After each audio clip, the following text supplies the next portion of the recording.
చెయ్యి మా జీవితం పెళ్ళిళ్ళు చేసుకోకూడదురా బాబు.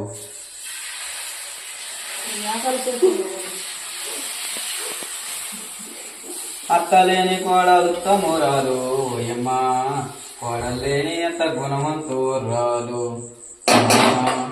ఆహా కోడల కోడల కొడుకు పెళ్ళమ్మా ఓయమ్మా. చాలే పని చేయించుకున్నాం, మళ్ళీ పెద్ద ప్రేమ ఉండేటట్టు బిల్డప్ ఒకటి. కానీ ఏం చేస్తాం, ఈ జీవితానికి ఇలా కానించడమే.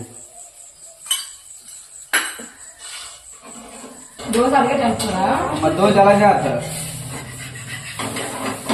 మీ అమ్మ బాబు ఎలాగే నేర్పారా దోశ వేయడం? మీ అమ్మ బాబు నేర్పారుగా, మా అమ్మ బాబు బాగా నేర్పారు. ఆ దోశ మీరే తినండి. తింటాం, వేసాం మానేస్తాం ఏంటి? ఎట్లొచ్చి మీతో కూడా షాప్